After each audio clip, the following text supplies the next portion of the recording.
ಮಾತೆತ್ತು ಅಂತಂದ್ರೆ ಇವ್ರು ನಾವು ಹಿಂದೂ ಹಿಂದೂ ಅಂತಾರೆ. ಹಂಗಾರೆ ನಾವೆಲ್ಲ ಹಿಂದೂ ಅಲ್ವಾ? ಇವರು ಇಷ್ಟೊಂದು 200 ಕೋಟಿ ಹಗರಣ ಮಾಡಬೇಕಾದ್ರೆ ಇವಾಗ ಮೋದಿನೇ ಇದಕ್ಕೆ ಮೈನು ನೇರ ಹೊಣೆಗಾರರು. ಮೋದಿಯವ್ರು ಹೋಗ್ಬಿಟ್ಟು ಅದಕ್ಕೆ ಏನಿದೆ ಅದು ನಿಂತ್ಕೊಂಡು ಅವ್ರು ಯಾರು ಕಳ್ತನ ಮಾಡಿದ್ದಾರೆ ಅವ್ರಿಗೆಲ್ಲರೂ ಒಂದು ಪನಿಷ್ಮೆಂಟ್ ಕೊಡಲೇಬೇಕು. ಅವ್ರಿಗೆ ಹಂಗೆ ಬಿಡಬಾರ್ದು. ಅಲ್ಲ, ಬೇರೆ ಎಲ್ಲ ಕಡೆನೂ ಆಗಿರುತ್ತೆ. ಎಲ್ಲಿ ಯಾವ್ದು ಆಚೆಗೆ ಬಂತು ಅದು ಮಾತ್ರ ಆಗುತ್ತೆ. ಈಗ ಚರ್ಚಸ್ಗಳಲ್ಲಾಗಿಲ್ವ, ಮಸೀದಿಗಳಾಗಿಲ್ವ, ಅದನ್ನ ಯಾರು ಚೆಕ್ ಮಾಡ್ತಾ ಇಲ್ಲ. ರಾಮ ಮಂದಿರಲ್ಲಿ ಆಗಿದೆ ಇಲ್ಲ ಅಂತಲ್ಲ, but the culprit should be punished. ನಾವು 2 ಸತಿ ಹೋಗಿದ್ದೀವಿ. 2 ಸತಿ ಹೋದಾಗಲೂ ನಾವು ದೇಣಿಗೆ ಕೊಟ್ಟಿದ್ದೀವಿ. ಆದರೆ ಏನು ಮಾಡೋದು, ಅದೆಲ್ಲ ಬಿ ಜೆ ಪಿಗೂ ಇದಕ್ಕೂ ಏನು ಸಂಬಂಧ ಇಲ್ಲ. ಯಾವ ಬಿ ಜೆ ಪಿಗೂ ದುಡ್ಡು ಹೊಡೆದು ಬದುಕಬೇಕು ಅಂತೇನಿಲ್ಲ. ರಾಮ ಮಂದಿರದಲ್ಲಿ ಮಾಡಿರೋದು ತುಂಬ ಮೋಸ ಅಂತ ನಾನು ಅನ್ಕೊಳ್ತೀನಿ. ಶಿಕ್ಷೆ ಆಗಬೇಕು. ರಾಮ ಮಂದಿರದಲ್ಲಿ ಎಲ್ಲ ಸ್ವಾಹ ಮಾಡ್ತಾ ಇದ್ದಾರಲ್ಲ, ಅವ್ರಿಗೆಲ್ಲ ಶಿಕ್ಷೆ ಆಗಲೇಬೇಕು. ಅವ್ರಿಗೆ ಶಿಕ್ಷೆ ಆಗುತ್ತೆ ಅನ್ನೋದು ಗೊತ್ತು, ರಾಜಕೀಯದವ್ರಿಗೂ ಗೊತ್ತು. ಅವರೇ ತಾನೇ ಮಾಡ್ತಾ ಇರೋದು, ಇದೆಲ್ಲ ಮಾಡಿಸ್ತಾ ಇರೋದು ಅವರೇ, ಮಾಡ್ತಾ ಇರೋದು ಅವರೇ. ಮತ್ತು ಇದಕ್ಕೆ ಯಾರು ಶಿಕ್ಷೆ ಕೊಡಬೇಕು? ಭಗವಂತ ಶಿಕ್ಷೆ ಕೊಡಬೇಕು ಅಷ್ಟೇ.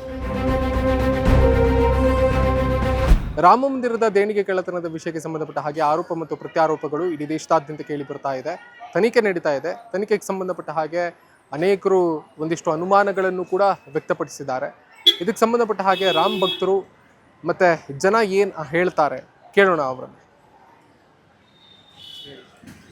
ಏನೇ ಆಗಲಿ, ಅದು ಆದವ್ರಿಗೆ, ಅದು ಯಾರು ಮಾಡಿದ್ದಾರೆ ಅವರಿಗೆ ಪನಿಷ್ಮೆಂಟ್ ಆಗಲೇಬೇಕು. ಪನಿಷ್ಮೆಂಟ್ ಆಗಬೇಕು. ಅದನ್ನು ಯಾರು ಮಾಡಿದ್ದಾರೆ ಚೆನ್ನಾಗಿ ಇದು ಮಾಡಲಿ. ಆದರೆ ಈ ರಾಜಕಾರಣಿಗಳು, ಈ ಕೆಲವರೆಲ್ಲ ಸುಮ್ಮನೆ ಎಲ್ಲರೂ ಬಿ ಜೆ ಪಿ ಅದು ಇದು ಅಂತ ಪಾರ್ಟಿನ ಎಳಿತಿದ್ದಾರೆ. ಅದು ಟ್ರಸ್ಟಿಗೆ ಸಂಬಂಧಪಟ್ಟಿದ್ದು. ಆ ರಾಮ ಮಂದಿರ ಟ್ರಸ್ಟಿಗೆ ಹಿಡ್ಕೊಬೇಕು. ಅವರು ಏನು ಮಾಡಿದ್ದಾರೆ, ಯಾಕೆ ಮಾಡಿ, ಸುಮ್ಮನೆ ಬಿ ಜೆ ಪಿಯವ್ರನ್ನ ಯಾಕೆ ಎಳಿಬೇಕು? ಬಿ ಜೆ ಪಿಯವ್ರಿಗೂ ಅದಕ್ಕೆ ಸಂಬಂಧ ಇಲ್ಲ. ದೇವಸ್ಥಾನ ಏನೋ ಮಾಡಿದ್ದಾರೆ, ಅದಕ್ಕೆ ನಾವು ಒಪ್ಪಬೇಕು. ಹಿಂಗೆಲ್ಲ ಇದೆ. ಅದು ಸುಮ್ಮನೆ ಯಾರ್ದೋ ತಲೆ ಮೇಲೆ ಗೋಬೆ ಕೂರಿಸ್ತಾ ಇದ್ದಾರೆ ಅಷ್ಟೇ. ಮುಖ್ಯವಾಗಿ ಟ್ರಸ್ಟ್ ರಚನೆ ಮಾಡಿರೋದೇ ನರೇಂದ್ರ ಮೋದಿ ನೇತೃತ್ವದ ಸರ್ಕಾರ ಅನ್ನೋದು ಎಲ್ಲ ಆರೋಪ ಕೇಳಿ ಬರ್ತಾ ಇದೆ. ಇಲ್ಲ ಅದು ಸರ್ಕಾರ ಹೆಂಗೆ ಮಾಡುತ್ತೆ ಅದೆಲ್ಲ? ಸುಪ್ರೀಂ ಕೋರ್ಟ್ ನಿರ್ದೇಶನದ ಮೇಲೆ ಟ್ರಸ್ಟ್ ಮಾಡಿರೋದು ಅಲ್ವೇ? ಸರ್ಕಾರಕ್ಕೆ ಏನು ಸಂಬಂಧ ಇಲ್ಲ. ರಚನೆ ಮಾಡಿರೋದು. ಹೌದಾ? ಆಯಿತು, ಒಂದು ವೇಳೆ ಆಯಿತು, ಆ ಟ್ರಸ್ಟ್ ರಚನೆ ಮಾಡಿದರೆ ಅದನ್ನು ಈಗ ಆ ಟ್ರಸ್ಟ್ ಮೇಲೇ ಕೊಡಬೇಕಲ್ವಾ? ಈಗ ಟ್ರಸ್ಟ್ನವರು ರಚನೆ ಮಾಡಬೇಕು, ಸುಪ್ರೀಂ ಕೋರ್ಟ್ ಆರ್ಡರ್ ಪ್ರಕಾರ ರಚನೆ ಮಾಡಿದ್ದಾರೆ. ಅದರ ಮೇಲೆ ಈಗ ಟ್ರಸ್ಟ್ನವ್ರ ಮೇಲೇ ಏನಿದ್ರು ಅದು ಆ್ಯಕ್ಷನ್ ತೊಗೊಬೇಕು ಇವರು. ಈಗ ಸುಮ್ಮನೆ ರಾಜಕಾರಣ ಮಾಡೋಕ್ಕೋಸ್ಕರ ಬಿ ಜೆ ಪಿ ಅದು ಇದು ಅಂತ ಹಿಂಗೆ ಹೇಳಿದರೆ ಅದು ಆಗೋದಿಲ್ಲ. ಅದು ಹೌದು, ಅದು ಆಗಿದೆ. ಅದನ್ನು ತರಲೇಬೇಕು. ಹೌದು, ಅದು ಎಲ್ಲ ದುಡ್ಡು ಬರಬೇಕು ವಾಪಸ್. ಒಂದು ಪೈಸನೂ ಬಿಡೋಂಗಿಲ್ಲ. ಎಲ್ಲ ದುಡ್ಡು ರಾಮ ಮಂದಿರ ಟ್ರಸ್ಟಿಗೆ ಬರಲೇಬೇಕು. ಆಮೇಲೆ ಅದಕ್ಕೆ ಯಾರ್ಯಾರು ಜವಾಬ್ದಾರಿ ಇದ್ದಾರೆ ಎಲ್ಲರನ್ನೂ ಹೊರಗೆ ತರಬೇಕು. ಎಲ್ಲರಿಗೂ ಪನಿಷ್ಮೆಂಟ್ ಆಗಬೇಕು. ಇನ್ನೊಂದು ಸತಿ ಯಾವುದೇ ಟ್ರಸ್ಟ್ನಲ್ಲೂ ಈ ಥರ ನಡಿಬಾರ್ದು. ಆ ಥರ ನಡೆಸ್ಬೇಕು. ಅದೊಂದು ಮಾತ್ರ ತಪ್ಪಿದೆ. ಅದು ನಮಗೂ ನಾವು ಅವಾಗೆಲ್ಲ ಸಣ್ಣ ದೇಣಿಗೆ ಕೊಟ್ಟಿದ್ದೇವೆ ಹೋದಾಗ. ಅದನ್ನೆಲ್ಲ ನಾವೀಗ ಕೊಡಿ ತೋರಿಸಿ ಮಾಡಿ ಅಂತ ಸುಮ್ಮನೆ ಅದೇನೇನೋ ಮಾತಾಡಿದ್ರೆ ಅರ್ಥ ಇಲ್ಲ. ಬಟ್ ಅದ್ರ ಬಗ್ಗೆ ತನಿಖೆ ಆಗಬೇಕು, ಪೂರ್ತಿ ತೆಗಿಬೇಕು. ಕಲ್ಪ್ರಿಟ್ಸ್ ಯಾರಿದ್ದಾರೆ ಅವರೆಲ್ಲರಿಗೂ ಪನಿಷ್ಮೆಂಟ್ ಆಗಲೇಬೇಕು. ಮತ್ತು ಆ ದುಡ್ಡನ್ನು ಪೂರ್ತಿ ವಾಪಸ್ ತೊಗೊಬೇಕು. ಅದೇನಿದೆ, ತುಂಬ ಬೇಜಾರಾಗಿದೆ. ನಾವು ಹೋದಾಗ ನಾವು 2 ಸತಿ ಹೋಗಿದ್ದೀವಿ. 2 ಸತಿ ಹೋದಾಗಲೂ ನಾವು ದೇಣಿಗೆ ಕೊಟ್ಟಿದ್ದೀವಿ. ಆದರೆ ಏನು ಮಾಡೋದು, ಅದೆಲ್ಲ ಯಾರ ಕೈ ಅಂದರೆ ಯಾರ್ದೋ ಕೈಯಲ್ಲಿ ಆಗಿದೆ. ಅದು ರಾಜಕೀಯ ಹಸ್ತಕ್ಷೇಪ ಇದೆ ಅಂತ. ರಾಜಕೀಯದ ಇಲ್ಲ ಬಿಡಿ, 100% ಇಲ್ಲ. ರಾಜಕೀಯ ಇಲ್ಲ. ಅವ್ರು ಏನು ಬಿ ಜೆ ಪಿ ಅಂತಿದ್ದಾರೆ, ಬಿ ಜೆ ಪಿಗೂ ಇದಕ್ಕೂ ಏನು ಸಂಬಂಧ ಇಲ್ಲ. ಯಾವ ಬಿ ಜೆ ಪಿಗೂ ದುಡ್ಡು ಹೊಡೆದು ಬದುಕಬೇಕು ಅಂತೇನಿಲ್ಲ. ಅವರೇ ಬೇಕಾದಷ್ಟು ಅವರಿಗೆ ಇದು ಬರುತ್ತೆ. ಅವ್ರದ್ದೇ ಒಂದು ಫಂಡ್ ಮಾಡ್ಕೊಂಡಿದ್ದಾರೆ, ಪಾರ್ಟಿ ಫಂಡ್ ಬರುತ್ತೆ. ಅದರಲ್ಲಿ ಬೇಕಾದ್ರೆ ಹಂಗೆ ಏನಾರು ಇದ್ದರೆ ಅವ್ರದ್ದು ಖರ್ಚು ಏನು ಬೇಕಾದ್ರೆ ಮಾಡ್ಕೊತಾರೆ. ಈ ದೇವ್ರ ದುಡ್ಡು ಹೊಡೆದು ತಿನ್ನಬೇಕು ಅನ್ನೋದು ಎಂತೂ ಇಲ್ಲ. ಅದು ಮಾತ್ರ ಇಲ್ಲ. ದುಡ್ಡು ಹೊಡೆದು ತಿಂದವ್ರಿಗೆ ಅದೇನು ಹೇಳಿದ್ದು, ಪಕ್ಕಾ ಪನಿಷ್ಮೆಂಟ್ ಆಗ್ಬೇಕು. ಅವ್ರು ಎಲ್ಲರೂ ಒಳಗೋಗ್ಬೇಕು. ಎಲ್ಲರಿಗೂ ಎಷ್ಟು ಹೈಯೆಸ್ಟ್ ಪನಿಷ್ಮೆಂಟ್ ಇದೆ ಅದು ಕೊಟ್ಬಿಡ್ಬೇಕು. ಯಾರೇ ಆಗಲಿ. ಓಕೆ. ಅಲ್ಲ, ಅದು ರಾಮ ದೇವಸ್ಥಾನ ಒಂದು ಭಕ್ತಿ, ಜನಗಳು ಬಂದು ಹೋಗ್ಲಿ ಅಂತೇಳಿ ಭಕ್ತಿ ಮಾಡಿದ್ದಾರೆ. ಇವರು ಕಳ್ಳರ ಥರ ಹೋಗಿ ಕಳ್ತನ ಮಾಡಿದ್ದಾರೆ. ಯಾವ ನ್ಯಾಯ ಹೇಳಿ ನೋಡಿ? ಅವ್ರು ಏನೋ ಒಂದು ಅವ್ರು ನೋಡಿ, ಅವರು ಒಬ್ಬರು ಅಧಿಕಾರಿಗಳು ಅವ್ರ ತಾಯಿದು ಅದು ಒಡವೆ ಮಾರಿಬಿಟ್ಟು ಅದ್ರ ಜೊತೆಗೆ ಇವ್ರದ್ದು ಪಾಪ ಅಮೌಂಟ್ ದುಡ್ಡು ಹಾಕ್ಬಿಟ್ಟು 5 ಕೋಟಿದವರು ಇದು ರಾಮ ಚರಿತ್ರೆ ಅಂತೇಳಿ ಮಾಡಿಕೊಟ್ಟಿದ್ದಾರೆ. 5 ಕೋಟಿದು ಅದೂ ಅವ್ರು ಹೊಡ್ಕೊಂಡು ತಿಂತಿದ್ದಾರಲ್ಲ. ಇದು ಯಾವ ನ್ಯಾಯ ಇಲ್ಲಿ? ಯಾರು ಭಕ್ತರು ಯಾರು ಹೋಗ್ತಾರೆ? 5 ಅಲ್ಲಲ್ಲ, ಅವರು ಅಧಿಕಾರಿಗಳು 5 ಕೋಟಿ ಹಾಕಿ ಅದು ರಾಮಚರಿತ್ರೆ ಅದು ಬುಕ್ಸ್ ಮಾಡ್ತಿರೋದು ಅವ್ರನ್ನೊಬ್ರದ್ದೇ ನಾನು ಹೇಳ್ತಾ ಇರೋದು. ಅದು ಬಿಟ್ಟು ಸಾವಿರಾರು ಜನ ಕೋಟಿಗಟ್ಟಲೆ ಕೋಟಿ ಅನುದಾನ ಕೊಟ್ಟಿದ್ದಾರೆ. ಒಡವೆಯಿಂದ ಹಿಡ್ದು ದುಡ್ಡಿಂದ ಹಿಡ್ದು ಎಲ್ಲ ಭಕ್ತರು ಕೊಟ್ಟಿದ್ದಾರೆ. ಅದನ್ನೇ ಅದು ಹೆಂಗೆ ಯೂಸ್ ಮಾಡಬೇಕು ಅದೇ ಥರ ಮಾಡಬೇಕು. ಇವರು ಒಡ್ಕೊಂಡೆಲ್ಲ ತಿನ್ಕೊಂಡು ಮೋಸ ಮಾಡಿದ್ರಲ್ಲ, ಮತ್ತು ದೇವಸ್ಥಾನ ಮಾಡಿರೋದಕ್ಕೆ ಏನು ಬೆಲೆ ಇದೆ? ಹಾಂ, ಭಕ್ತರುಗಳು ಹೋಗ್ತಾರ, ನಾಳೆ ದಿನ ಹೋಗ್ತಾರಾ? ಹಾಂ, ನೀವು ದೇಣಿಗೆ ಕೊಟ್ಟಿದ್ದೀರಾ? ನಾವು ದೇಣಿಗೆ ಕೊಟ್ಟಿದ್ದೀರಾ? ಇಲ್ಲ, ನಾವು ದೇಣಿಗೆ ಕೊಟ್ಟಿಲ್ಲ. ಈಗ ದೇಣಿಗೆ ಕೊಟ್ಟಿಲ್ದಲೇ ನನಗೆ ಇಷ್ಟು ಕೋಪ ಬರ್ತಾ ಇದೆ. ನಾನು ಕೊಟ್ಟಿದ್ರೆ ನಿಜ ಹೊಟ್ಟೆ ಉರಿಯುತ್ತಲ್ವಾ? ಏನೋ ಒಂದು ಭಕ್ತಿಗೋಸ್ಕರ ಕೊಟ್ಟಿದ್ದಾರೆ, ಈ ಥರ ಮಾಡಿದ್ರೆ ಮೋಸ ಅಲ್ವಾ? ದೇಣಿಗೆ ಕೊಟ್ಟವ್ರು ಇನ್ನೊಂದ್ಸರಿ ಹೋಗ್ತಾರ ಅಲ್ಲಿಗೆ? ದೇವಸ್ಥಾನಕ್ಕೆ ಯಾರು ಹೋಗಲ್ಲ. ಹಂಗೆ ಮಾಡಬಾರ್ದು, ತಪ್ಪು. ಅದು ಅವ್ರಿಗೆ ಸುಮ್ಮನೆ ಬಿಡಬಾರ್ದು. ಎಷ್ಟು ಜನ, 8 ಜನ 9 ಜನ ನಾವು FIR ಹಾಕಿದಾರಲ್ವಾ, ಅವ್ರು ಸುಮ್ಮನೆ ಅರೆಸ್ಟ್ ಆಗಿದ್ದಾರೆ. ಅವರು 8 ಜನ 9 ಜನ ಅರೆಸ್ಟ್ ಆಗಿದ್ದಾರೆ. ಅವ್ರನ್ನ ಸುಮ್ಮನೆ ಬಿಡಬಾರ್ದು. ಅವ್ರು ಸುಮ್ಮನೆ ಬಿಟ್ಟರೆ ಅದು ಮತ್ತೇನು ಯೂಸ್ ಇಲ್ಲ ಅದು ಅಲ್ವಾ? ಮತ್ತೆ ಮುಂದೆ ನೆಕ್ಸ್ಟ್ ಬರೋರು ಅದೇ ದಾರಿ ಹಿಡಿತಾರೆ. ಅಂಥವ್ರು ಕರೆಕ್ಟಾಗಿ ಒಂದು ಪನಿಷ್ಮೆಂಟ್ ಕೊಡ್ಬೇಕು ಅವ್ರಿಗೆ. FIR ಹಾಕಿದ್ದಾರೆ, ಬಿಡಬಾರ್ದು.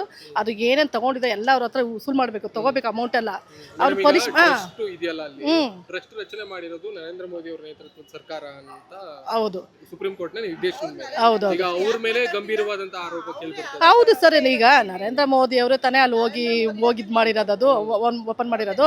ಅವ್ರು ನೋಡಿ ಇವಾಗೆಲ್ಲ ನೋಡ್ಬೇಕು, ಅಲ್ಲಿ ನೋಡಿ ಏನು ಪನಿಷ್ಮೆಂಟ್ ಕೊಡ್ಬೇಕು. ಅವ್ರು ಮುಂದೆ ಹೋಗ್ಬೇಕು. ಅವರು ನರೇಂದ್ರ ಮೋದಿ ಅವರು ಏನೋ ಒಂದು ನರೇಂದ್ರ ಮೋದಿ ಹೋದ್ರು, ನಾನು ಇದನ್ನ ಓಪನ್ ಮಾಡಿದೆ, ಕ್ರೆಡಿಟ್ ಬಂದಿದ್ದು ಅವ್ರಿಗೆ ತಾನೇ. ಆ ದೇವಸ್ಥಾನ ಬಂದಿದ್ದು ನಾನೇ, ಮೋದಿ ಅವರೇ ಬಂದು ಸ್ಥಾಪನೆ ಮಾಡಿದ್ರು. ಅದು ತುಂಬ ಹಳೆಯ ವರ್ಷ. ಅದು ಹೈಕೋರ್ಟಲ್ಲಿ ಯಾವತ್ತೋ ತುಂಬ ವರ್ಷಗಳ ಹಿಂದೆ ಅದು ಹಾಕಿದ್ದು. ರಾಮ ಮಂದಿರ ಸುಪ್ರೀಂ ಕೋರ್ಟಲ್ಲಿ ಹಾಕಿದ್ದು ಎಷ್ಟೋ ವರ್ಷಗಳ ಹಿಂದೆ ಹಾಕಿದ್ದು. ಮೋದಿ ಸರ್ಕಾರ ಬಂದಾಗ ಅದು ಇವಾಗ ಆರ್ಡರ್ ಕೊಟ್ಟಿರೋದು ಇವಾಗ ಮೋದಿ ಸರ್ಕಾರ ಬಂದ ಮೇಲೆ. ಹಂಗಂತ ಮೋದಿನೇ ಏನು ಕಟ್ಸಿಲ್ಲ ಅದು ಅಲ್ವಾ? ಆದರೆ ಅದು ಹೋಗಿದ್ದಾರೆ, ಓಕೆ, ಪರವಾಗಿಲ್ಲ. ಆದರೆ ಮೋದಿಯವ್ರು ಹೋಗ್ಬಿಟ್ಟು ಅದಕ್ಕೆ ಏನಿದೆ ನಿಂತ್ಕೊಂಡು ಅವ್ರು ಯಾರು ಕಳ್ತನ ಮಾಡಿದ್ದಾರೆ ಅವ್ರಿಗೆಲ್ಲರೂ ಒಂದು ಪನಿಷ್ಮೆಂಟ್ ಕೊಡಲೇಬೇಕು. ಅವ್ರಿಗೆ ಹಂಗೆ ಬಿಡಬಾರ್ದು. 8-9 ಜನ ಏನೋ FIR ಆಗಿದೆ, ಅವ್ರನ್ನ ಸುಮ್ಮನೆ ಬಿಡಬಾರ್ದು. ಅವ್ರು ಕೊಡ್ಲಿ ಅಲ್ಲ, ಬರೀ ಇಬ್ಬರೇ ಅಲ್ಲ, ಅದು ಯಾರ್ಯಾರು ಇನ್ವಾಲ್ವ್ ಆಗಿರೋ ಎಲ್ಲರೂ ಕೊಡಬೇಕು, ತೆಗ್ದಾಕ್ಬೇಕು ಅವ್ರನ್ನ. ಮತ್ತೆ ನೆಕ್ಸ್ಟ್ ಆ ಥರ ಮಾಡಲಿದ್ದಾಗ ಅವ್ರು ನೋಡ್ಕೋಬೇಕಷ್ಟೇ. ಸರ್, ಅಯೋಧ್ಯೆಯಲ್ಲಿ ಭಕ್ತಾದಿಗಳು ಹೆಚ್ಚಿನ ಜನಸಂಖ್ಯೆಯಲ್ಲಿ ಹೋಗಿ ನಾವೆಲ್ಲ ದೇಣಿಗೆ ಕೊಟ್ಟು ನಾವು ಕೊಟ್ಟಿದ್ದೀವಿ. ಯಾಕೆ ನಾನು ಆಲ್ರೆಡಿ ಗ್ರಾಮ ಪಂಚಾಯತಿ ಸದಸ್ಯ, ನಾವು ಚನ್ನಪಟ್ಟಣದವರು ಗ್ರಾಮ ಪಂಚಾಯತಿ ರನ್ನಿಂಗ್ ಸದಸ್ಯ ಆಗಿದೆ. ಮತ್ತು ನಾವು ದೇಣಿಗೆನ ಗಾಡಿ ಬರ್ತದೆಪ್ಪ ಇಲ್ಲಿಂದ ನಾವು ಒಂದು ಕೊಟ್ಟು ನಮ್ಮ ಅಯೋಧ್ಯೆ ರಾಮ ಮಂದಿರ ಕಟ್ತಾವ್ರೆ ಅಂತ ಅಂದ್ಬಿಟ್ಟು ನಾವು ದೇಣಿಗೆ ಕೊಟ್ಟು. ಆದರೆ ಈ ಥರ ಮಾಡ್ತಾರೆ ಅಂತ ಅಂದ್ಬಿಟ್ಟು ನಮಗೆ ಕನ್ಸು ತಿಳ್ಕೊಂಡಿರಲಿಲ್ಲ. ಇವರು ಇಷ್ಟೊಂದು 200 ಕೋಟಿ ಹಗರಣ ಮಾಡಬೇಕಾದ್ರೆ ಇವಾಗ ಮೋದಿನೇ ಇದಕ್ಕೆ ಮೈನು ನೇರ ಹೊಣೆಗಾರರು. ಅವರು ನೇರ ಹೊಣೆಗಾರರು ಕೊಟ್ಟು ಅವ್ರು ರಾಜೀನಾಮೆ ಕೊಡಬೇಕು ಅಂತ ನಾವು ಕೇಳ್ಕೊತೀವಿ ಸರ್. ಯಾಕೆಂದರೆ ಅವರು ಒಂದು ಉನ್ನತ ಸ್ಥಾನದಲ್ಲಿರುವಂಥವ್ರು, ಅವರೇ ಈ ಕೆಲಸ ಮಾಡೋದ್ರಿಂದಾಗ ಅವರು ನೇರ ಗಣಪತಿ ಅವ್ರು ರಾಜೀನಾಮೆ ಕೊಡಲೇಬೇಕು ಸರ್ ನಾವು. ಯಾಕೆಂದರೆ ರಾಜೀನಾಮೆ ಕೊಡ್ಬೇಕಾದ್ರೆ ನಾವು ಒಂದು ಇವ್ರು ಏನಾರ ತನಿಖೆ ಮಾಡಿ ಇವರು ಮಾಡಲಿಲ್ಲ ಅಂತಂದಾಗ ನಾವು ಒಂದು ಉನ್ನತ ಹೋರಾಟ ಮಾಡಿ ರಾಜೀನಾಮೆ ಕೊಡುವವರೆಗೂ ನಾವು ಹೋರಾಟ ಮಾಡ್ತೀವಿ. ಸರ್, ಈಗ ಸ್ಟೇಟ್ ಗವರ್ಮೆಂಟ್ SIT ರಚನೆ ಮಾಡಿದೆ. ಈ SIT ರಚನೆ ಮಾಡಿದೆ, ತನಿಖೆ ನಡೀತಾ ಇದೆ, ಎಲ್ಲದೂ ಹೌದು. ಈಗ SIT ಸ್ಟೇಟ್ ಗವರ್ಮೆಂಟ್ ಅಂಡರ್ ಅಲ್ಲಿ ಬರುತ್ತೆ, ಇಲ್ಲಿ ರಾಜ್ಯಕ್ಕೆ ಹಸ್ತಕ್ಷೇಪ ಆಗ್ತಾ ಇದೆ ಅನ್ನೋದು ಕೇಳ್ಬರ್ತಿರುವಂತ ಮಾತು. ಅದಕ್ಕೆ ಸಂಬಂಧಪಟ್ಟಂಗೆ ಏನು ಅಂತೀರಿ? ಸರ್, ಹೌದು ಸರ್, ಹಸ್ತಕ್ಷೇಪ ಮಾಡ್ತಾವ್ರೆ. ಯಾಕೆ ಅಂತಂದರೆ ಈಗ ನಮ್ಮ ಬೆಂಗಳೂರು ಜನಗಳೆಲ್ಲ ಫುಲ್ಲು ಇದು ಕೊಡ್ತಾ ಇದ್ದಾರೆ, GST ಇದು. ಅದು ಸೆಂಟ್ರಲ್ ಗೌರ್ಮೆಂಟ್ನವ್ರು ತೊಗೊಂಡೋಗಿ ನಮ್ಮ ರಾಜ್ಯಕ್ಕೆ ಅನ್ಯಾಯ ಮಾಡ್ತಾವ್ರೆ. 100 ರೂಪಾಯಿ ತೊಗೊಂಡೋದ್ರೆ ನಮ್ಗೆ ಕೊಡ್ತಾ ಇರೋದೇ ನಮಗೆ 16 ರೂಪಾಯಿ, ಇನ್ನೂ 84 ರೂಪಾಯಿ ಕೊಡ್ತಾ ಇಲ್ಲ ಅವರು. ಇದು ನಮ್ಮ ರಾಜ್ಯದಲ್ಲಿ ಎಲ್ಲ ಫುಲ್ ಒಂದೇ ಇದೆಲ್ಲ, ಎಲ್ಲದಕ್ಕೂ ಕೂಡ ಅಷ್ಟೇ. 100 ರೂಪಾಯಿಗೆ ನಮಗೆ 100 ರೂಪಾಯಿಗೆ ಬರೀ 16 ರೂಪಾಯಿ ಮಾತ್ರ ಕೊಡ್ತಾರೆ. ಇನ್ನು ಬಾಕಿದು 84 ರೂಪಾಯಿ ತೊಗೊಂಡೋಗ್ಬಿಟ್ಟು ಅವ್ರ ಸ್ಟೇಟ್ಗಳಿಗೆ ಹಾಕೊಂಡ್ರೆ ಏನು ಮಾಡಬೇಕು ಇವರು? ಈಗ ಇಟ್ಕೆಲ್ಲ ರಾಮ ಮಂದಿರದ ವಿಷಯಕ್ಕೆ ಸಂಬಂಧಪಟ್ಟಂಗೆ ಏನು ಆಗ್ರಹ ಸರ್? ಸರ್, ನಾವು ಅವ್ರ ರಾಜೀನಾಮೆ ಕೊಡಲೇಬೇಕು ಸರ್, ವಿರೋಧಿಸ್ತೀವಿ. ಯಾಕೆಂದ್ರೆ ನಾವು ಕರ್ನಾಟಕದಿಂದ ಇಟ್ಕೆ ಹೋಗ್ಲಿಲ್ವ ಸರ್? ಕರ್ನಾಟಕ ರಾಜ್ಯದಿಂದ ಜನಾಂಗ ಯಾವುದೇ ಆಗಿರ್ಬೋದು, ರಾಮ ಮಂದಿರ ಒಂದೇ ಅಂತ ಹೇಳಿ ಇಟ್ಕೆ ಕೂಡ ಮಳ್ಳು, ಜಲ್ಲಿ, ಕಲ್ಲು, ಶಿಲೆ, ಮೈಸೂರು ಅವರು ವಿಗ್ರಹ ಮಾಡಿದವರು ನಮ್ಮ ಕರ್ನಾಟಕದವ್ರಲ್ವಾ? ಅಲ್ಲ, ಹೇಳಿದ್ದು ನಿಮಗೆ ಕರ್ನಾಟಕದವ್ರಲ್ವಾ? ಆದರೂ ಕೂಡ ನಮಗೆ ಎಷ್ಟು ನೋವಾಯ್ತದೆ. ನಮ್ಮ ರಾಜ್ಯದಿಂದ ಹೋಗಿ ಕೆಲಸ ಕಾರ್ಯ ಮಾಡಿ ಮತ್ತೆ ದೇಣಿಗೆ ಕೊಟ್ಟು ಇವರು ಇಷ್ಟೊಂದು ಕೊಳ್ಳೆ ಹೊಡಿತಾರೆ ಅಂದರೆ ಮೋಸ ಅಲ್ವಾ? ಇದು ತುಂಬ ಮೋಸ ತಾನೆ. ಆಮೇಲೆ ಸರ್, ಅದೊಂದರಲ್ಲೇ ಇಲ್ಲ, ಇದರಲ್ಲೂ ಕೂಡ ಅದರಲ್ಲೇ ಬದ್ರಿನಾಥ್, ಕೇದಾರನಾಥ್, ಆಮೇಲೆ ರಾಮೇಶ್ವರಮ್ಮು, ಎಲ್ಲದರಲ್ಲೂ ಇವ್ರು ಈ ಥರ ಕೊಳ್ಳೆ ಹೊಡ್ಕೊಂಡು ಹೋಯ್ತು ಅಂತಂದರೆ. ಆಮೇಲೆ ಇನ್ನೊಂದು ಮಾತಿತ್ತು ಅಂತಂದರೆ, ಇವ್ರು ನಾವು ಹಿಂದೂ ಅಂತಾರೆ. ಹಂಗಾರೆ ನಾವೆಲ್ಲ ಹಿಂದೂ ಅಲ್ವಾ? ಪ್ರತಿಯೊಬ್ಬರು ಹಿಂದೂ ಅಲ್ವಾ? ಇವರು ಜಾತಿ ರಾಜಕಾರಣ ಮಾಡ್ಕೊಂಡು ಇವ್ರು ನಮ್ಮನ್ನೇ ಇವರು ಬಲಿಪಶು ಮಾಡ್ತೀನಿ ಅಂತಂದರೆ ಸರ್ವಸಾಮಾನ್ಯ ಜನ ಎಲ್ಲ ಏನು ಮಾಡಬೇಕು? ಇವರೊಬ್ಬರೇ ಹಿಂದೂ ಇರೋದು? ಇವ್ರು ಕಣ್ಣು ಕಾಣೋದು ಇವ್ರು ಪೂಜೆ ಮಾಡೋರು ಮಾತ್ರನೇ ಹಿಂದೂ? ಹಂಗಾರೆ ನಾವ್ಯಾರು ಹಿಂದೂ ಅಲ್ವಾ ಸರ್? ಇದಕ್ಕೆ ತಕ್ಕ ಪ್ರತಿಫಲ ಅಂತಂದರೆ ನಾವು ಹೋರಾಟ ಮಾಡ್ತೀವಿ ಸರ್. ಇವರು SIT ರಚನೆ ಮಾಡೈತೆ ನಮ್ಮ ಸರ್ಕಾರ, ರಾಜ್ಯ ಸರ್ಕಾರ. SIT ಮಾಡಿರೋ ದಿಸೆಯಿಂದ ಅದು ತನಿಖೆ ಆದೇ ಆಯ್ತದೆ. ಇದಕ್ಕೆ ಇನ್ವಾಲ್ವ್ ಆಗಿರುವಂಥವ್ರನ್ನ ಇವರು ಯಾರೋ ಬೆರಳೆಣಿಕೆಯಷ್ಟು ಇವರು ಕೇಂದ್ರ ಸರ್ಕಾರದಿಂದ, ಯಾಕೆಂದರೆ ಇವರು ಸಿಗಾಕೋತೀನಿ ಅನ್ನೋದಕ್ಕೋಸ್ಕರ ಇವರೆಲ್ಲ ಒಂದು 4-5 ಜನನ ಒಂದು 8-9 ಜನ ಮಾತ್ರ ಇವ್ರನ್ನ ಸಿಗಾಕೊಬಿಡಿ ನೀವೇ ಅಂತ ಹೇಳ್ಕೊಬಿಡಿ, ನಾವು ಹಿಂದೆಗಡೆ ನಾವು ಬಿಡ್ಸ್ಕೊಬತ್ತೀವಿ ಅಂತ ಅಂದ್ಬಿಟ್ಟೆಲ್ಲ ಇವ್ರು ಮಾಡ್ಕೊಂಡಿದ್ದಾರೆ. ಅದಕ್ಕೆ ನಾವು ಅವಕಾಶ ಕೊಡಲ್ಲ. ಯಾಕೆಂತಂದರೆ ಇವ್ರ ನೇರ ಹೊಣೆಗಾರ ಮೋದಿಯವರೇ ಬರೋದು. ಮಾಡ್ತಾ ಇರೋ ತಪ್ಪು ಖಂಡಿಸ್ತೀವಿ. ತಪ್ಪನ್ನ ಖಂಡಿಸಿ ನಾವು ಇವ್ರು ರಾಜೀನಾಮೆ ಕೊಡುವವರೆಗೂ ನಾವು ಉಗ್ರ ಹೋರಾಟ ಮಾಡ್ತೀವಿ ಸರ್. ತುಂಬ ನಂಬ್ತೀವಿ ದೇವ್ರನ್ನ, ಆದರೆ ಹಂಗೆ ಮಾಡಿ ತುಂಬ ಮೋಸ. ಹಂಗೆ ಮಾಡಬಾರ್ದಲ್ವಾ ಅಂತ ಅನ್ಕೊ. ನೀವು ಕೊಟ್ಟಿದ್ದೀರಾ ದೇಣಿಗೆ? ಹ್ಞೂ, ನಾವು ಕೊಟ್ಟಿದ್ದೀವಿ. ದೇವ್ರನ್ನ ಅಂದರೆ ಎಷ್ಟು ಭಕ್ತಿಯಿಂದ ಪೂಜೆ ಮಾಡ್ತೀವಿ ಅಂದರೆ ದೇವ್ರನ್ನ ತುಂಬ ನಂಬ್ತೀವಿ. ದೇವ್ರು ಅವ್ರಿಗೇನು ಮಾಡಿಲ್ವಾ ಅನಿಸುತ್ತೆ. ದೇವರ ಹಣ ಕದ್ದವ್ರಿಗೆ ಏನು ಆಗಬೇಕು ಅಂತ ಅನ್ಸುತ್ತೆ? ಶಿಕ್ಷೆ ಆಗಬೇಕು, ದೇವ್ರದಲ್ವಾ. ಶಿಕ್ಷೆ ಕೋಟಿ ಕೋಟಿ ಪಾಪ ಎಷ್ಟು ಕಷ್ಟಪಟ್ಟು ದುಡಿತಾರೆ. ಬಡವ್ರಿಗೆ ಬಡವರಾಗೇ ಇರ್ತಾರೆ, ದೊಡ್ಡವರಾಗ್ತಾರೆ. ರಾಮ ಮಂದಿರದಲ್ಲಿ ಮಾಡಿರೋದು ತುಂಬ ಮೋಸ ಅಂತ ನಾನು ಅನ್ಕೊಳ್ತೀನಿ. ತುಂಬ ಮೋಸ. ಇಲ್ಲಿ ಪೊಲಿಟಿಕಲಿ ಒಂದಿಷ್ಟು ಚರ್ಚೆಗಳೆಲ್ಲ ಆಗ್ತಾ ಇದೆ, ಅದ್ರ ಬಗ್ಗೆ ನಿಮಗೆ ರಾಜಕೀಯದ್ದು ಆದರೆ ಕಾಂಗ್ರೆಸ್ ಅವರು ಅಂತಾರೆ ಅವರು ರಾಮ ಮಂದಿರ ಕಟ್ಬೇಕಿದ್ರೆ ಏನು ಹೆಲ್ಪ್ ಮಾಡಲಿಲ್ಲ. ಮೋದಿ ತುಂಬ ಮಾಡಿದ್ರು. ಮೋದಿ ಅಂದರೆ ನಮಗೆ ತುಂಬ ಇಷ್ಟ. ಅವರು ತುಂಬ ಚೆನ್ನಾಗಿ ಆಡಳಿತ ಮಾಡ್ತಾರೆ, ತುಂಬ ಒಳ್ಳೇದು ಮಾತಾಡ್ತಾರೆ. ಅದು ನಂಗೆ ತುಂಬ ಇಷ್ಟ. ಅದೀಗ ಮುಖ್ಯವಾಗಿ ಮೋದಿ ಅವರ ಮೇಲೆನೆ ಆರೋಪ ಕೇಳಿ ಬರ್ತಾ ಇದೆ. ಯಾಕಂದ್ರೆ ರಾಷ್ಟ್ರ ರಚನೆ ಮಾಡಿರೋದು ಮೋದಿ ನೇತೃತ್ವದ ಸರ್ಕಾರ ಅಂತ. ಅವರು ಒಬ್ರು ಪ್ರಧಾನ ಮಂತ್ರಿಯಾಗಿ ಒಂದು ಕಳ್ಳನ್ನ ನೋಡೋಕ್ಕೆ ಆಗಲ್ಲ, ಅವ್ರ ದೇಶ ಕಾಪಾಡೋದಲ್ವಾ. ಒಂದು ಕಳ್ಳು ನುಡ್ಕೋಕ್ಕಾಗುತ್ತಾ? ಇರೋ ಕಮಿಟಿ ಯಾಕೆ ಮಾಡಿರ್ತಾರೆ? ಅವರು ಕಳ್ಳರು ನುಡುಕೋಬೇಕು. ಒಬ್ರು ಅವ್ರಿಗೆ ಮಾಡಿರ್ತಾರಲ್ವಾ, ಅವರು ಕಳ್ಳರು ನುಡುಕಬೇಕು. ಮೋದಿ ಕಳ್ಳು ನುಡ್ಕೋಕ್ಕಾಗಲ್ಲ, ಅವ್ರ ದೇಶ ಕಾಪಾಡ್ತಾರೆ. ಮೋದಿ ಅಂದರೆ ತುಂಬ ಇಷ್ಟ, ಅವ್ರು ಚೆನ್ನಾಗಿ ಮಾಡ್ತಿದ್ದಾರೆ, ಅಷ್ಟು ಹೇಳ್ಬೋದು. ಶಿಕ್ಷೆ ಆಗಬೇಕು. ಅಲ್ಲ, ಬೇರೆ ಎಲ್ಲ ಕಡೆನೂ ಆಗಿರುತ್ತೆ. ಎಲ್ಲಿ ಯಾವ್ದು ಆಚೆಗೆ ಬಂತು ಅದು ಮಾತ್ರ ಆಗುತ್ತೆ. ಈಗ ಚರ್ಚಸ್ಗಳಲ್ಲಾಗಿಲ್ವ, ಮಸೀದಿಗಳಾಗಿಲ್ವ, ಅದನ್ನ ಯಾರು ಚೆಕ್ ಮಾಡ್ತಾ ಇಲ್ಲ. ರಾಮ ಮಂದಿರಲ್ಲಿ ಆಗಿದೆ ಇಲ್ಲ ಅಂತಲ್ಲ, but the culprit should be punished. ಅದು ಬಿಟ್ಟರೆ ಈಗ ಪ್ರಧಾನ ಮಂತ್ರಿ ಕಾರಣ, CM ಕಾರಣ ಅಂತೆಲ್ಲ ಹೇಳಲಿಕ್ಕಾಗಲ್ಲ. They cannot go to that micro level. ತನಿಖೆ ಆಗಲಿ, ಶಿಕ್ಷೆ ಆಗಲಿ, ಎಲ್ಲ ಕಡೆನೂ ಆಗಿದೆ. ಇಂಡಿಯಾದಲ್ಲಿ ಯಾವುದೇ ಇನ್ಸ್ಟಿಟ್ಯೂಷನಲ್ಲಿ ಕರಪ್ಷನ್ ಆಗಿಲ್ಲ, ದುಡ್ಡು ಹೊಡೆದಿಲ್ಲ ಅಂತ ಇಲ್ವೇ ಇಲ್ಲ, ಎಲ್ಲ ಕಡೆ ಆಗಿರುತ್ತೆ. Law should take its own course ಅಷ್ಟೇ. ಈಗ SIT ಸ್ಟೇಟ್ ಗೌರ್ಮೆಂಟ್ ಅಂಡರ್ ಅಲ್ಲಿ ಬರುತ್ತೆ, ಸೊ ಅಲ್ಲಿ ರಾಜಕೀಯ ಹಸ್ತಕ್ಷೇಪ ಆಗುತ್ತೆ ಎಲ್ಲ ಚರ್ಚೆ ಆಗ್ತದೆ. ಹಂಗೆ ನೋಡಿದ್ರೆ ಎಲ್ಲ ಬರುತ್ತೆ. All SITs will come under respect to state governments. CBI will come under central government. ಹಂಗಾದ್ರೆ ಏನು ಅಮೇರಿಕದವ್ರಿಗೆ ಕೊಡೋಣ ನಾವು CBIಗೆ? ಅಲ್ಲ, CBI ಬಿಟ್ಬಿಟ್ಟು ಇದು ಕೊಡೋಕ್ಕಾಗುತ್ತಾ CIAಗೆ? ಆಗೋದಿಲ್ಲ. ಅಲ್ಲ, ನಾನು ನನ್ನ ಕೈಲಾದಷ್ಟು ಕೊಟ್ಟಿದ್ದೀನಿ. ನಾವು ಆನ್ಲೈನ್ ನೂರಾರು ಕೋಟಿ ಹಗರಣ ಆಗಿದೆ, ಮತ್ತೆ ಅಲ್ಲಿ ಚಿನ್ನಾಭರಣ ಮತ್ತೆ ಅಲ್ಲಿಗೆ ಬಂದಿರೋ ಎಲ್ಲ ಹೇಳಿರ್ಬೋದು. But there should be a proper procedure ಅಲ್ವಾ. ಈಗ ತಿರುಪತಿಲಿ ಇರ್ಬೋದು, ಧರ್ಮಸ್ಥಳದಲ್ಲಿ ಇರ್ಬೋದು, ಲೆಟ್ ದಮ್ ಕಾಪಿ ಇಟ್ ಅಷ್ಟೇ. ಅಕೌಂಟಬಿಲಿಟಿ ಇರಬೇಕು. 2 ವರ್ಷಗಳಲ್ಲಿ ಈ ರೀತಿ ದೊಡ್ಡ ಟೈಮ್ ಡಸಂಟ್ ಮ್ಯಾಟರ್.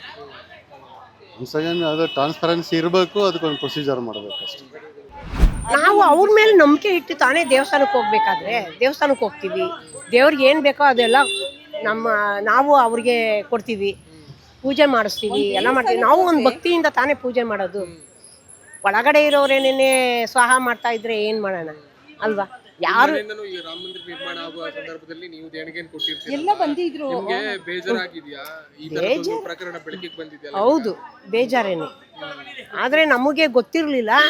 ಈ ನಾವು ಜಾಸ್ತಿ TV ಅದೆಲ್ಲ ನೋಡಕ್ ಹೋಗೋದಿಲ್ಲ. ಇವ್ರು ನೋಡ್ತಾರಲ್ವಾ, ಇದೇ ಮಾತೆ ಮಾತಾಡ್ಕೊಂಡು ಬರ್ತಾ ಏನ್ ಮಾಡೋದು? ಎಲ್ಲ ಅವ್ರಿಗೆ ಶಿಕ್ಷೆ ಆಗ್ಲೇಬೇಕು.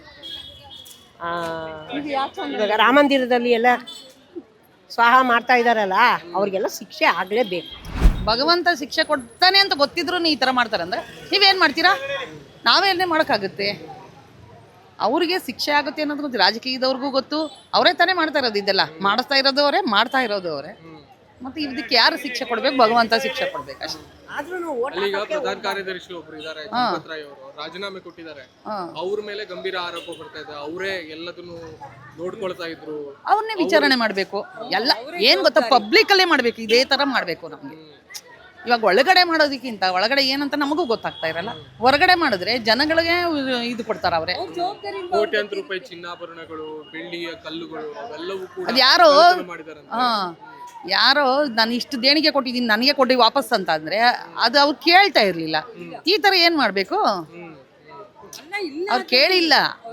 ಇವಾಗ ಎಲ್ಲ ಎಷ್ಟೆಷ್ಟು ದಾನ ಮಾಡಿರೋದು ಮತ್ತೆ ಇವಾಗ ನನಗೆ ಕೊಡಿ, ನಾನು ಮಾಡಿರ್ತೀನಿ, ನನ್ಗೆ ಈ ಥರ ಮೋಸ ಮಾಡ್ತಾವ್ರೆ, ಎಲ್ಲ ದೇವ್ರಿಗೆ ಮೋಸ ಮಾಡ್ತಾವ್ರೆ, ನಮ್ಗೆ ಕೊಡು ವಾಪಸ್ಸು ಅಂತ ಕೇಳ್ತಾರೆ. ಇದಕ್ಕೆ ಅರ್ಥ ಅಲ್ಲ, ಅವರು ಕಳ್ತನ ಮಾಡಿದ್ದಾರೆ, ಕಳ್ತನ ಆಗಿದೆಯಲ್ಲ ಅದಕ್ಕೆ ಏನ್ ಸಂಬಂಧ? ಅದನ್ನೇ ಅವ್ರಿಗೆ ಶಿಕ್ಷೆ ಆಗ್ಬೇಕು. ಜನಗಳಿಂದನೇ ಆಗ್ಬೇಕದು, ಜನಗಳೇ ಮಾಡ್ಬೇಕು ಅದನ್ನ. ಮುಂದೆ ಇವಾಗ ಹೆಂಗೆ ಜನರಿಗೋಸ್ಕರ ಇದು ಮಾಡ್ತಾರೆ, ಜನರೇ ಮುಂದೆ ನಿಂತ್ಕೊಂಡು ಅದಕ್ಕೆ ಪರಿಹಾರನೂ ಕೊಡ್ಬೇಕು. ಸಂಸ್ಥೆ ರಚನೆ ಮಾಡಿದ್ದಾರೆ, ತನಿಖೆ ನಡೀತಾ ಇದೆ. ತನಿಖೆ ನಿಮ್ಗೆ ಪಾರದರ್ಶಕವಾಗಿ ನಡೆಯುತ್ತೆ ಅಂತ ಅನ್ಸುತ್ತೆ?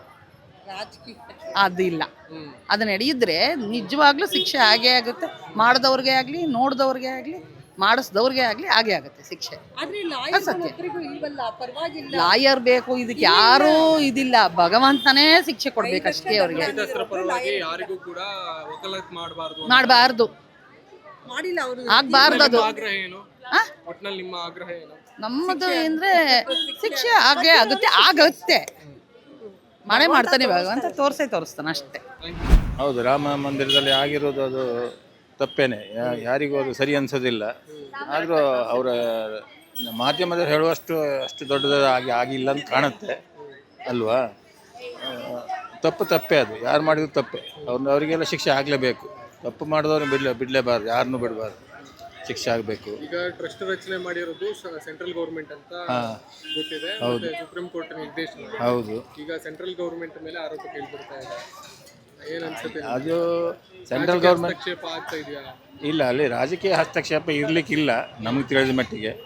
ಆದರೆ ಒಳಗಡೆ ಆಗಿದೆ, ಅದು ಆಗಬಾರ್ದಿತ್ತು, ಆಗಿದೆ, ಅದು ತಪ್ಪು, ಅದು ಸರಿ. ನೀವು ದೇಣಿಗೆ ಕೊಟ್ಟಿದ್ದೀರಿ? ನಾವೆಲ್ಲ ಕೊಟ್ಟಿದ್ದೀವಿ. ಹೌದು, ಈ ತರ ಇಷ್ಟೆಲ್ಲ ಕೋಟ್ಯಾಂತರ ರೂಪಾಯಿ ಹಗರಣ ಆಗಿದೆ. ಹೌದು, ಅವ್ರಿಗೆ ಶಿಕ್ಷೆ ಆಗಬೇಕು ಅಷ್ಟೇ. ಅವರಿಗೆಲ್ಲ ಶಿಕ್ಷೆ ಆಗಬೇಕು. ಇನ್ನು ಮುಂದೆ ಆದರೂ ಸರಿಯಾಗಿ ನಡ್ಕೊಂಡು ಹೋಗ್ಬೇಕದು. ಅದು ನಮ್ಮ ರಾಮ ದೇವರಲ್ವ, ದೇವರ ದೇವಸ್ಥಾನ, ಅದು ಎಲ್ಲರೂ ನಂಬಿಕೆಯಿಂದ ಹೋಗೋದು ಅಲ್ವಾ?